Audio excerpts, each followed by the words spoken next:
안녕하세요. 지금은 이재명, 공약 읽어주는 남자 배우 권혜호입니다.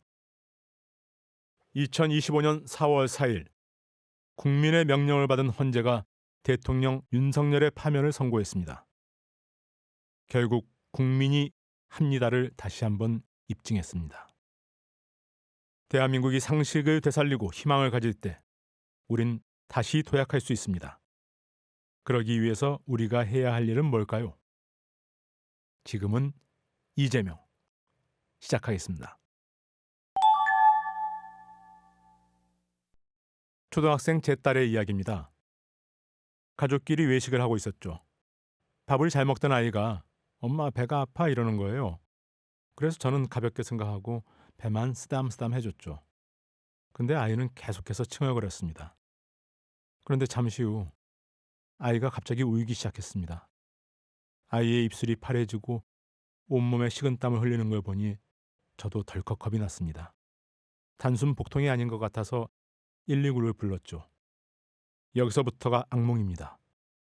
도착한 119 구조대원분이 아이를 받아줄 병원을 찾아 열심히 전화를 돌렸습니다.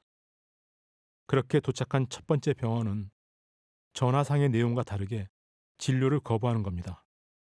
환자가 너무 많다는 겁니다. 네, 정말 많긴 했어요. 그리고 두 번째, 세 번째, 네 번째, 그렇게 오후 12시에 시작된 응급실 뺑뺑이는 오후 7시까지 계속 이어졌습니다. 물론 병원들마다 사정은 다 있었죠. 그런데 막상 당하고 보니 너무 무서운 거 있죠? 네, 저도 한번 상상해 봤습니다. 만약 급하게 병원을 가야 하는데 막상 갈 병원이 없다면? 응급실을 갔는데 거부당한다면? 네, 생각만 해도 심장이 쿵쾅거리네요. 사실 대한민국은 세계에서 가장 수준 높은 의료 서비스 체계를 구축해 왔습니다. 물론 여전히 의료 서비스의 격차가 존재한다는 것도 현실입니다. 하지만 비교적 짧은 시간 내에 건강보험 보장성을 크게 향상시켜 왔습니다. 그런데 지난 의료 대란은 우리 모두에게 고통을 남겼습니다.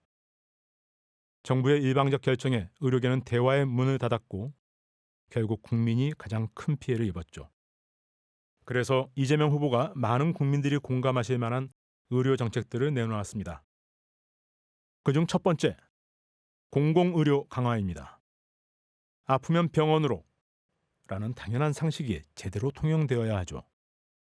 환자의 필요와 안전을 우선으로 하는 의료개혁, 요양과 돌봄까지 이어지는 포괄적 개편. 이를 위해서 공공의대 설립이 필요하다는 겁니다. 공공의대가 설립될 경우 공공필수지역의 의료 인력을 양성하게 되겠죠. 더불어 차세대 공공의료 시스템을 갖춘 공공병원까지 점차 확충한다는 계획입니다. 이는 지역 간의 커다란 의료 격차도 줄이고 지방의료원에 대한 지원도 확대해서 공공의료 거점 기관으로 성장시키겠다는 겁니다. 이재명 후보가 말하는 공공의료 정책은 단순한 공약이 아닙니다. 다들 기억하십니까? 좌절된 성남시립공공병원의 꿈. 네, 인권 변호사였던 그를 정치인의 길로 가게 만든 계기였죠. 그는 당시 눈물을 흘리며 결심했습니다. 부정한 기득권자들이 좌절시킨 시립공공병원의 꿈을 이뤄보겠다라고요. 지역별 공공의료 확대, 21대 대통령 후보 이재명의 꿈은 진행 중입니다. 그 꿈이 실현될 수 있도록 응원해 주시겠습니까? 둘째, 건강보험제도 개혁입니다. 인구 고령화와 저출산에 따른 인구 감소, 1인 가구의 증가 등 지금 대한민국은 빠른 속도로 사회 변화를 겪고 있습니다. 하지만 정작 건강보험제도의 구조적인 문제, 그 수술이 지금껏 미진했죠. 그래서 이재명 후보의 생각은 건강보험 재정 안정과 효율적 사용을 위해서는 반드시 건강보험 제도를 개혁하고 환자의 권리와 안전을 보장할 수 있도록 의료 시스템을 강화한다는 겁니다. 아플 때 국민 누구도 걱정 없는 나라, 제대로 치료받을 수 있는 사회, 바로 이재명 후보가 꿈꾸는 진짜 대한민국입니다. 저는 결혼한 지 1년 된 아직은 신혼기간인 30세 여성입니다. 그런데 요즘 한 가지 걱정이 생겼어요. 남편은 이제 아이를 갖자고 하는데 제가 좀 망설이고 있거든요. 직장 다니면서 아이의 육아를 병행한다는 게 영 자신이 없습니다. 물론 주변에 워킹맘들 많잖아요.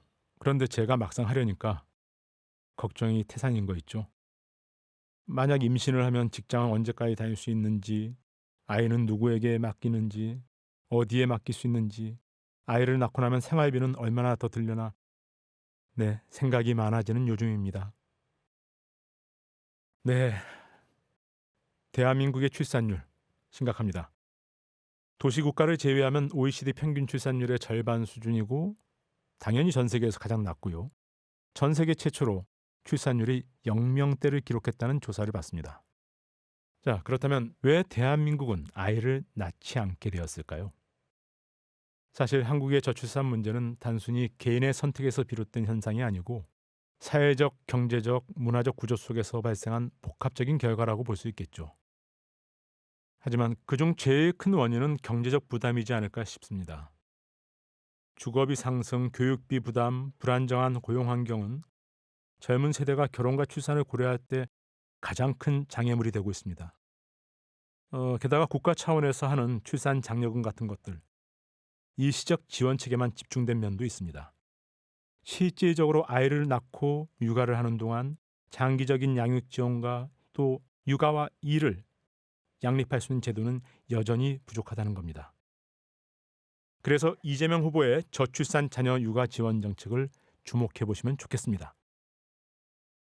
저출산 문제 해결을 위해선 무엇보다 세제 혜택 등 자녀 양육 지원을 늘리는 정책이 중요합니다. 아이를 낳으려고 해도 돈 때문에 못 낳겠다는 생각을 하지 않도록 말이죠. 자, 우선 아동수당 상향 정책을 봅시다. 현재 만 8세 미만 모든 아동에게 매월 10만 원씩 지급되고 있는데요. 앞으로는 아동수당의 지급 대상을 18세 미만까지 점차 상향하겠다는 겁니다. 또 자녀 수에 비례한 세제 혜택 정책을 확대 개편하겠다는 건데요. 이왕 아이를 낳을 거면 하나보다는 둘, 둘보다는 셋을 낳으면 세제 혜택을 더 많이 주겠다는 거죠.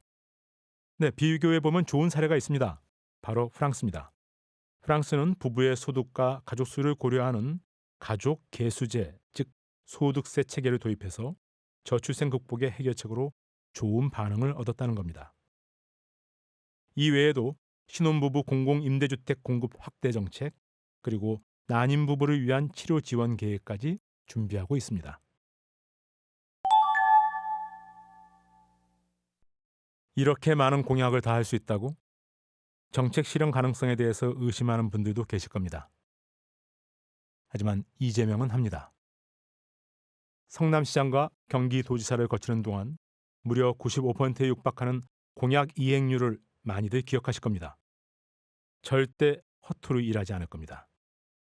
지금은 이재명입니다. 6월 3일 여러분의 현명한 선택을 기대하겠습니다.